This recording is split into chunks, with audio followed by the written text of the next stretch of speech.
देखो कैसे बैठ के सब पहरा दे रहे हैं कि कोई पंछी अनाज ना चुगले, और तुम दोनों व्यर्थ में इन सब पर दोष लगा रही हो।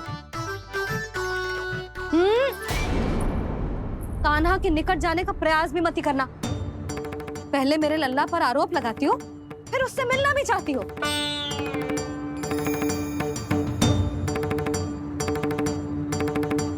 पर जीजी चोरी, अरे उसे तो चोरी का अर्थ भी ना पता होगा। तुम दोनों को नारायण का भय भी ना है क्या? हाँ, मेरे लल्ला पर आरोप लगाने से पहले तुम दोनों को लज्जा ना आई? हे नारायण, अब आप ही बताओ मैं क्या करूं। लग तो है किसी की घोर दृष्टि लगी है कि बार बार मेरे लल्ला पर आरोप लगते हैं। किसी की क्या, तुम दोनों की दृष्टि लगी है। या तो तुम दोनों मनगढ़ंत कथाओं को सत्य बताना छोड़ दो, या फिर कृपा करके मेरे घर आना बंद कर दो।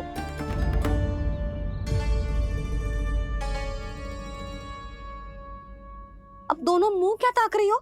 हाँ, जाओ यहां से। और तुम दोनों नंद जी की सभा में क्यों ना गई? हाँ,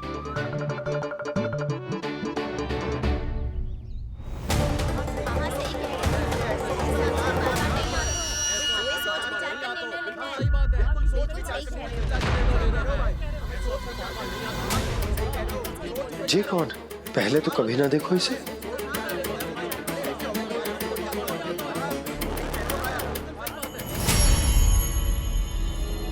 कहाँ को? बस करो।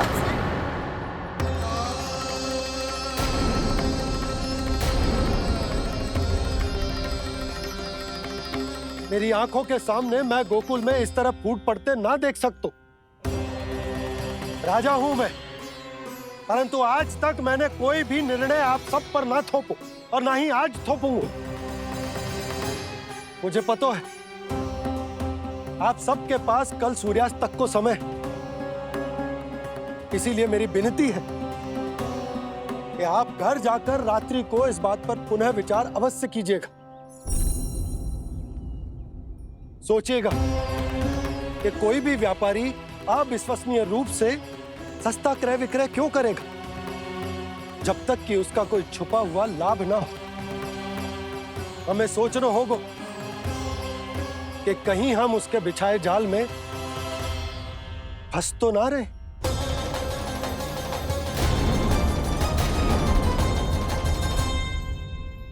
बच गए भैया, जैसे तैसे ही सही, पर समय से पहले पहुंच ही गए हो। सावित्री मौसी तनिक सी बात को इतना बड़ा चढ़ा के बोल रही थी जितना उज्जवल भी ना बोलतो।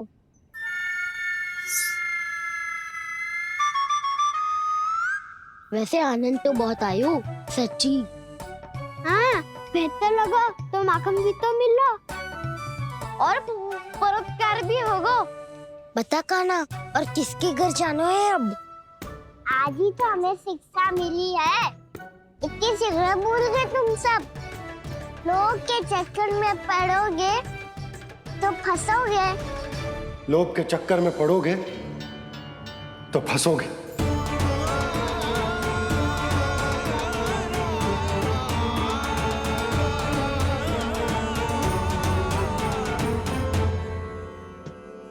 चोर, चोर कह रही है मेरे निर्दोष से बालक को। अब तो इन दोनों ने अति ही कर दी है।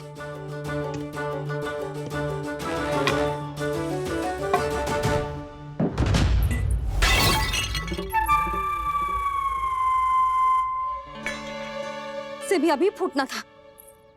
वैसे ही मैं इतनी चिंतित हूं। कैसे समझाऊं इन गांव वालों को?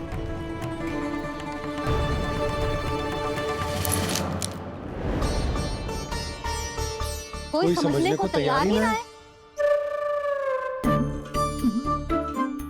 लगता है सबकी बुद्धि भ्रष्ट हो गई है। सही कह रही हो यशोदा तुम। मुझे तो लगता है कि सोचना समझना ही छोड़ दिया सबने।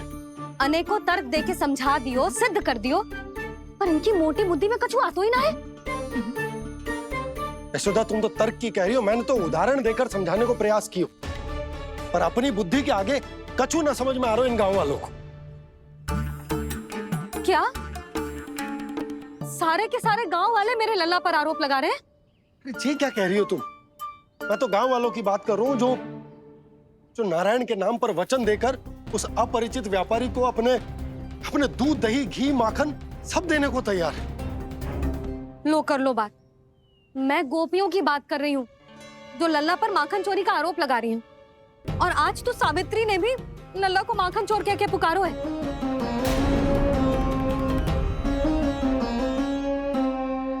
सावधान यशोदा, कहीं बड़ा होकर माखन चोर ना बन जाइए। अच्छा, ये सब आप छोड़ो।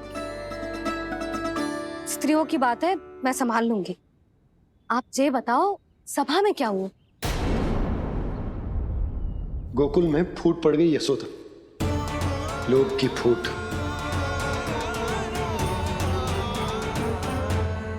अरे रुको रुको रुको, व्यापारी जी रुकिए रुकिए। नंदराज ने प्रयास तो बहुत किया था व्यापारी जी, पर कुछ व्यक्तियों को छोड़ करके किसी के कान पे जूं तक नहीं रेंगी। इसका अर्थ फूट पड़ चुकी है लोभ की वजह से। बहुत ही शुभ समाचार लाए हो गुप्तचर। अब शीघ्र ही दिखेगा लोभ का चमत्कार।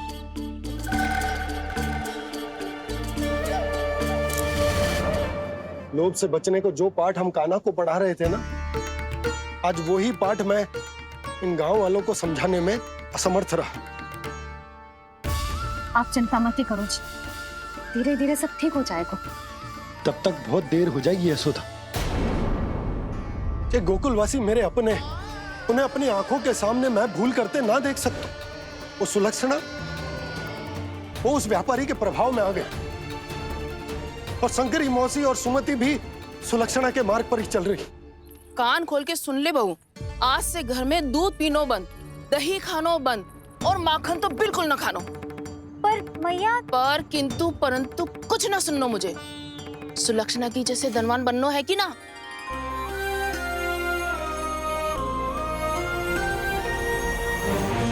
तो फिर जैसा मैं कहती हूँ वैसा कर, तभी तो अधिक से अधिक दूध, दही, माखन बेचकर अधिक से अधिक धन अर्जित कर पाएंगे हम।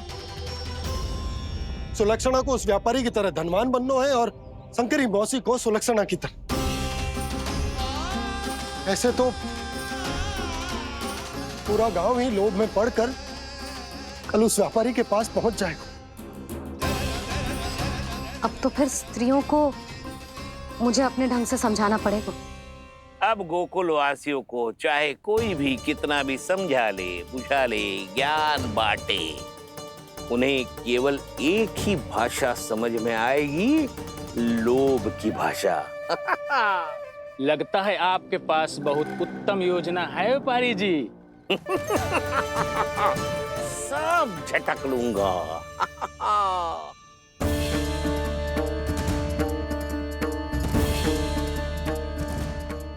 आपको क्या लगता है प्रभु, मैया के समझाने से गोपियां समझेंगी?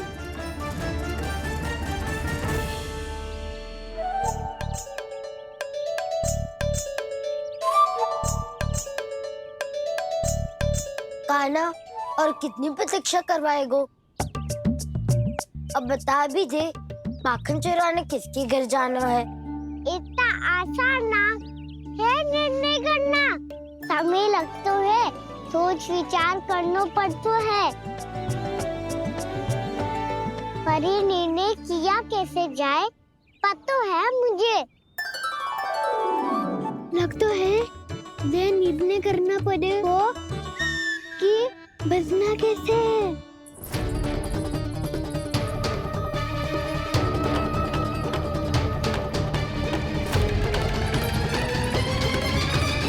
सावित्री मौसी ने हमारे चौरे विद्या प्रसारण के बारे में सबको बता दियो क्या?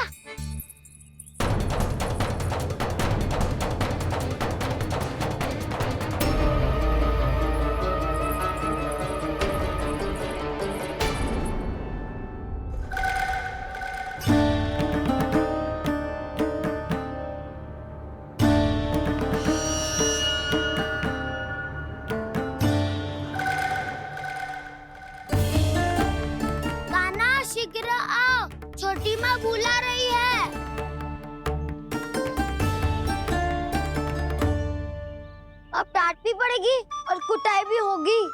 चौरी विद्या प्रसारण कल ही आरंभ हुआ था और आज ही समाप्त हो जाएगा। सब इतने गंभीर क्यों है आज? गंभीर तो होंगे ही ना दाऊ, क्योंकि मैया आज अच्छा वाला पाठ पढ़ाने वाली है।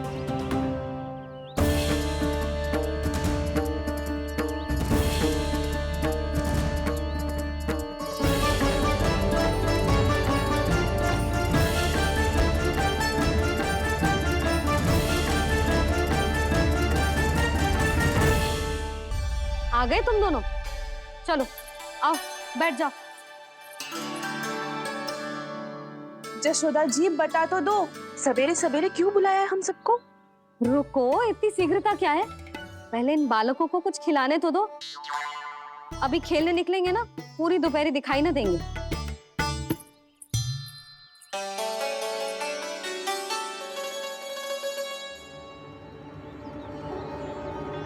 मैया देखो ना, कैसे अपने आभूषणों का दिखावा कर रही है जी सुलोचना। चिंता मत कर बहू, शीघ्र ही हम इससे अधिक आभूषण और इससे अधिक उत्तम वस्त्र पहन के घूमेंगे। ये देखो तुम दोनों के लिए क्या बनाओ है मैंने। पूरे गोकुल में प्रसिद्ध मेरे पेड़े। चलो लो। यशोदा ये तो बहुत सारे हैं। हाँ जशोदा जी, इतने सारे तो मैं भी ना खा पाऊं। क्यों दृष्टि लगा रही हो सुलक्षणा? बढ़ती आयु के बालक हैं, खाने दो इन्हें। तुम सब कछु मत सुनना, जी भर के खाओ। देखा ना?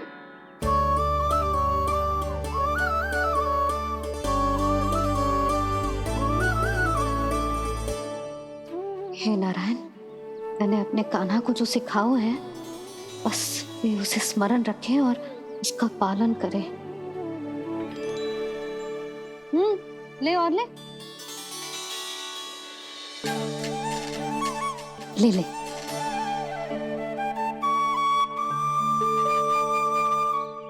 आज तो एक के बाद एक पेड़ मिल रहे हैं, वो भी बिना रोक टोक के। मैया दो के बाद तीसरी मिठाई बड़ी कठिनाई से खाने देती है, पर आज सादा लाड पेड़ों के माध्यम से जिता रही है। कछु तो रहस्य है। प्रभु, क्या आप भी वही सोच रहे हैं जो मैं सोच रही हूँ? कोई परीक्षा तो नहीं ले रही है ये? किस सोच में पड़ गए तुम दोनों?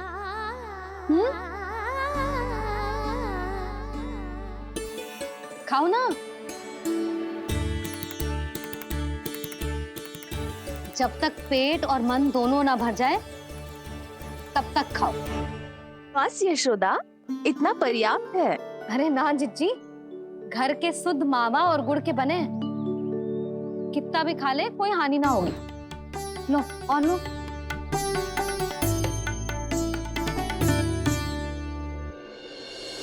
प्रभु, परीक्षा ही है ये तो खाए जा रहा है। कहीं मेरी दी हुई सीख भूल तो ना खाओ, सारा खेल बिगड़ जाएगा। सदैव स्मरण रखियो लल्ला, लोग बहुत भयानक होते हैं, बहुत भयंकर। जो एक बार हमारे मन में प्रवेश करके हमें भीतर से ही जकड़ लेते हैं, इसके कारण हम अधिक से अधिक और अधिक से अधिक पाने की इच्छा करने लगते हैं। क्या हुआ कान्हा, रुक क्यों गए?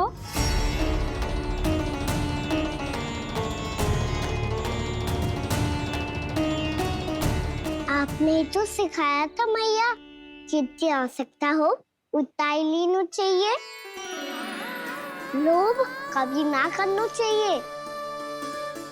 बहुत बुरा राक्षस है लोभ।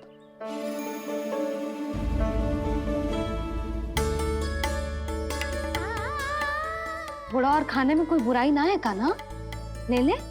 ना मैया, लो मैं अधिक खाऊंगा तो फिर पेट पकड़ के बैठना पड़ेगा।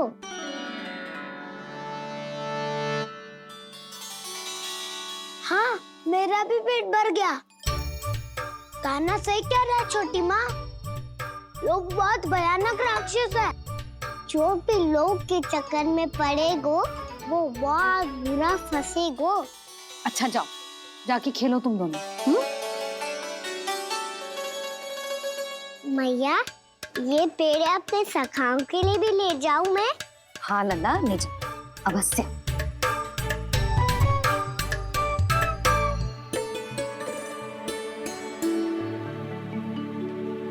देखो, जो बात इन नन्हे से बालकों को भी समझ में आ रही है, वो तुम सबकी समझ क्यों ना आ रही?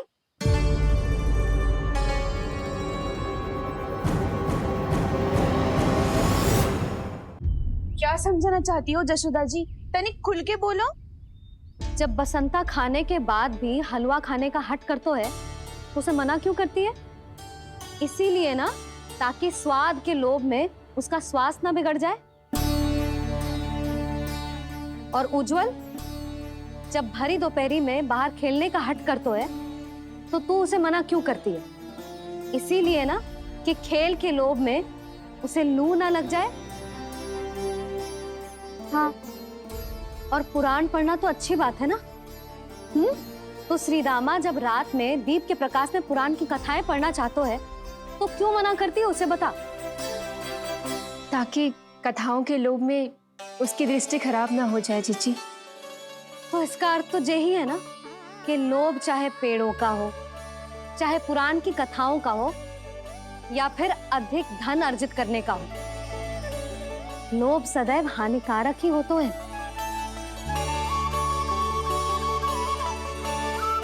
जे बात तुम ही सब ना समझोगी, तो अपने बालकों को कैसे समझाओगी? बोलो। हम सबकी मैया यहाँ क्यों आई है? डांट पड़ी क्या? चौरी विद्या प्रसारण टोली के बारे में सबको पता चल गो क्या? चिंता के चने चबाना छोड़ो और ये पेड़े खाओ। भीतर और भी गंभीर समस्या पे चर्चा चल रही है। कैसी समस्या? लोग की भयानक राक्षस की समस्या। व्यापारी जी, नंद जी ने कल सभा बुलाई थी और आज रानी यशोदा जी ने सारी स्त्रियों को अपने घर पे बुलाया है। तो आपको नहीं लगता कि हमें कुछ करना चाहिए? करना तो चाहिए गुप्तचर। सबसे पहले हमें हाट जाकर गोकुल वासियों की प्रतीक्षा करनी चाहिए। सूर्यास्त से पहले वो सारे मूर्ख वहां आने वाले हैं, मेरे सामने नारायण के नाम का प्रण लेने। उन्हें चाहे कोई भी कितना भी समझा ले बुझा ले, उससे कोई अंतर नहीं पड़ेगा गुप्तचर। हमारा वास्तविक धन क्या है? दूध, घी, दही, माखन, यही ना? हाँ, तो श्री नारायण की कृपा से तो हमारे पास इसकी कोई कमी ही ना है। तो हम सब तो पहले से ही धनवान हुए ना। तो फिर जे गोधन अपने परिवार और संतान में बांटने के बाद जो भी बचतो है, वो तो हाट पे बिखी जातो है ना। तो फिर मथुरा के किसी अपरिचित व्यापारी के साथ माथा फोड़ने की क्या आवश्यकता है? जशोदा जी, हम आपकी और नंदराज की चिंता समझते, पर इसकी कोई आवश्यकता ना है। कुछ उल्टा सीधा नहीं करेंगे हम। विश्वास रखो जशोदा, हम जो कुछ करेंगे समझदारी से करेंगे। लोभ में आके कोई निर्णय नहीं लेंगे हम लोग, है ना? हाँ। अच्छा, अब चलती हूँ। बुलावे की सूचना पाके सब कार्य ऐसे ही छोड़कर आ गई थी।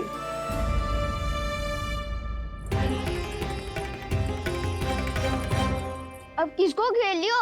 लोभ के भयानक राक्षस ने। ये तो तभी पता चलेगा जब वो सब बाहर आएंगी। तब तो सबको बहुत ध्यान से देखना पड़ेगा।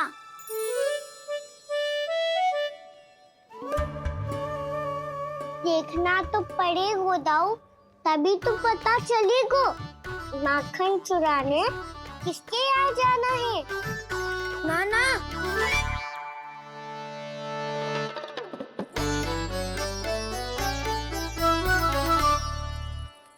लोग का राक्षस तो उनके पास दिख ना रहे हुए है।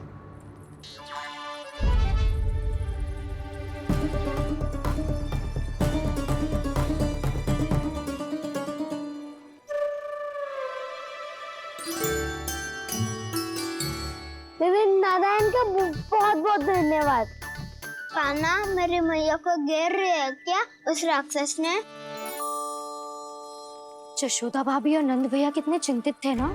पक्का कछु ना कछु कारण तो अवश्य होगा। हाँ, मुझे भी सच लग रहा है कि धनवान बनने के चक्कर में मैं तनिक ज्यादा ही लोभ में पड़ गई थी। नहीं, बस गए। और मेरी मैया दादी, उनका क्या गाना? बहू, सुलक्षणा की जैसे ढेर सारा धन कमाने के चक्कर में लोभ में तो ना आ रहे ना हम। हे नारायण, बहुत कृपा है आपकी। लगता है लोभ का राक्षस किसी को अपनी चपेट में नहीं ले पाया। लेता भी कैसे था? मेरी मैया ने जो समझायो है।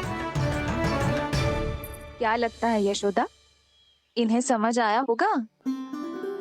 आशा तो यही है, और अब भी ना समझी तो फिर तो नारायण भी ना समझा सकते। सुनो, दोपहरी में हम सब मिलेंगे। दोपहरी में? तो क्या तू तब निश्चित करेगो कि आज किसके यहाँ जाना और माखन? आज कोई माखन चोरी नहीं होगी। क्षमा करना राव, भैया के का समझाने के बाद भी जिसके समझ में कछु ना आई हुई थी उसके घर चोरी तो करनी पड़ेगी आज।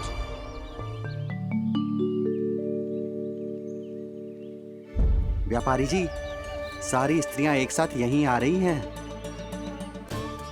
मेरे चक्रव्यूह में फंसने की इतनी शीघ्रता कि संध्या तक भी नहीं रुक पाई।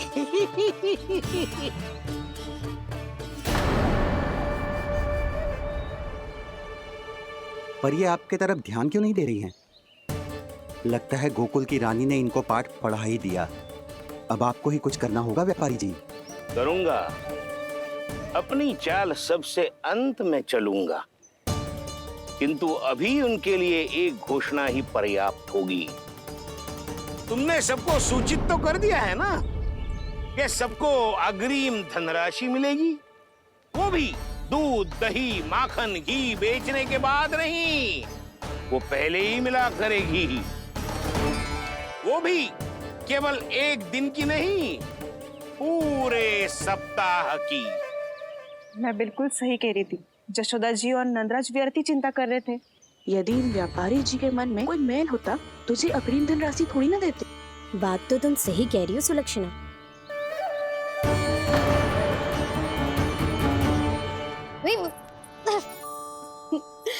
कितनी शरारत करते है तू? काजल लगाने दे मुझे। भैया, पहले मुकुट लगाओ ना।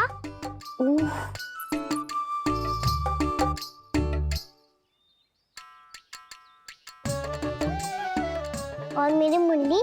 हाँ हाँ, रुक जा।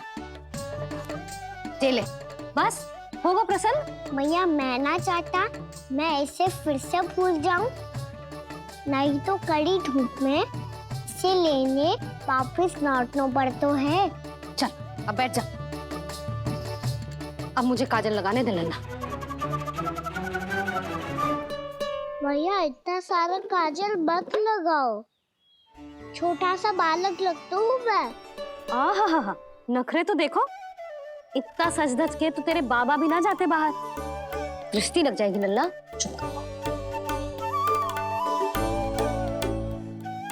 उनको तो आ सकता ही ना है भैया, वो तो गोकुल के राजा है। वैसे भी मुझे भी कम मत समझो, मैं भी राजा हूँ अपनी टोली का। कौन सी टोली? अपनी। ये क्या कर रहे हैं प्रभु? बता, कौन सी टोली?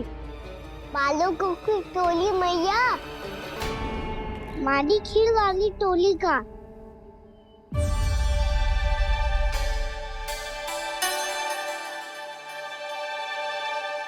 क्या हुआ जी? देखो जी, आप इतनी चिंता मत ही करो। आप गोकुल के राजा हो और जे बालकों की टोली का राजा है, तो मैं भी जसोदा हूँ। मैं कोई कम थोड़ी ना हूँ, मैं भी गोकुल की स्त्रियों की रानी हूँ। मैंने सबको समझाओ है, सब समझ गई हैं। उपनंद भैया से बात करके आ रहा हूँ अभी अभी। पता चलो है कि उस व्यापारी ने अग्रिम राशि का लोभ दिया है सबको। मुझे ना लगता तुम्हारे समझाने का कोई लाभ हो। अभी तो ये सब समझ के गई, बोल के भी गई कि अब उस व्यापारी के फेर में ना फंसेंगी। इतनी शीघ्र पलट गई। इन सब में अपनी बुद्धि ना है क्या? जब कोई विकार मन में बस जाता है ना यशोदा, तो सूझबूझ सब समाप्त हो जाती। तो मुझे ही कच्चू करना पड़ेगा। मैया मैं जाऊं? हाँ तू जा।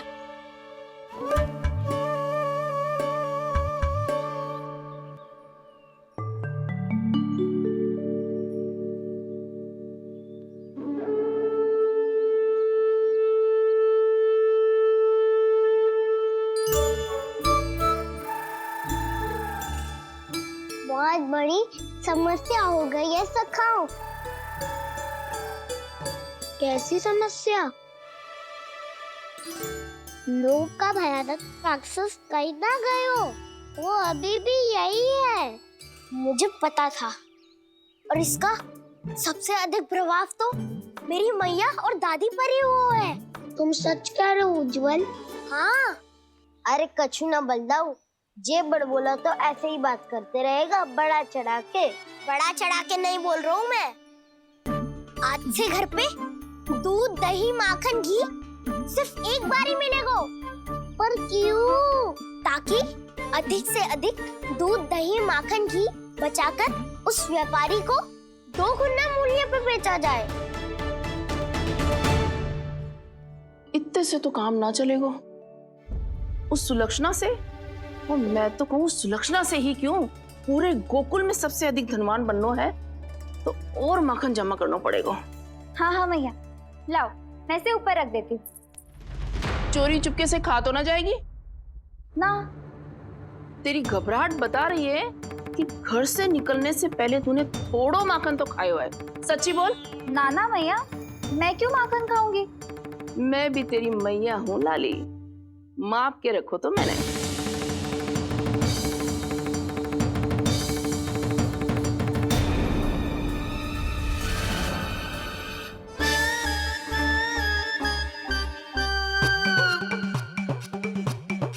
हाय रे, तूने तो सच्ची में माखन खायो है।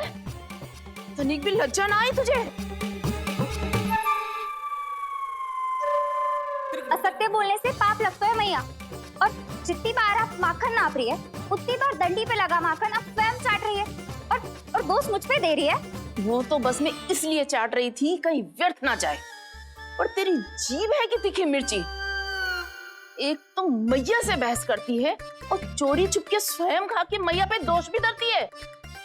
हे नारायण, कैसी बहू दी है मुझे। जा, दूर हो जा मेरे कक्ष से। और माखन के तो आसपास भी दिखने की आवश्यकता ना है। इस चटोरी को तो कोई भरोसा ना है। माखन को तो सुरक्षित स्थान पर रखना पड़ेगा।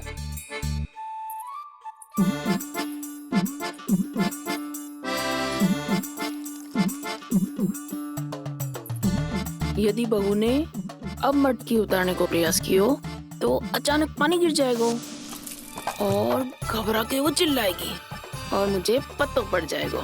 मैया,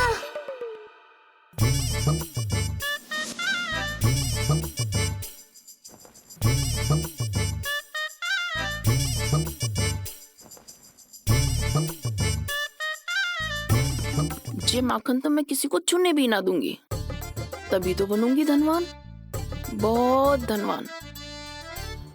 मैया माखन बेचने कहीं अकेली ना निकल जाए। ये तो पता भी ना चलने देगी कि कितना धन मिलो है। इन्हें अकेली धनवान ना बनने दूंगी मैं भी बनूंगी धनवान, बहुत धनवान। पहले तो जब चाहे तब भरपूर माखन खा सकता था, पर अब दोनों तो ऐसे संभाल के रखती हैं कि जैसे माखन की मटकी ना स्वप्न का कलश हो। मेरे यहाँ भी ऐसा ही हो रहा है।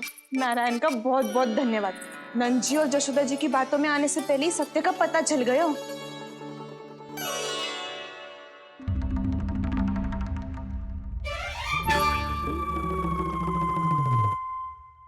मुझे इतना सारा माखन? दृष्टि मत लगा। पेट पे पट्टी बांध के रात रात भर भूखा रह के बड़ी कठिनाई से माखन इकट्ठा किया है जे। तो क्या आपने निर्णय ले लियो है कि आप उस व्यापारी को वचन दे दोगी? अरे जब द्वार पे साक्षात लक्ष्मी जी हो तो द्वार बंद ना करते बावली। तू अभी छोटी है। मैं तो कहती हूँ तू भी अपने भविष्य के बारे में अभी से सोचना आरंभ कर दे। कटौती तो मेरे घर पे भी आरंभ हो गई है का ना? वो मैया ने कहा है या दूध चाहिए या दही चाहिए या माखन चाहिए, जो भी चाहिए एक ही बार मिलेगा।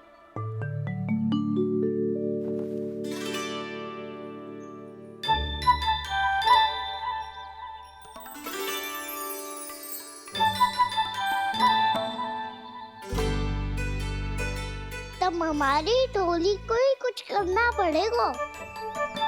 तुम सबको तुम्हारा अधिकार मिले, ये हमारा कर्तव्य है।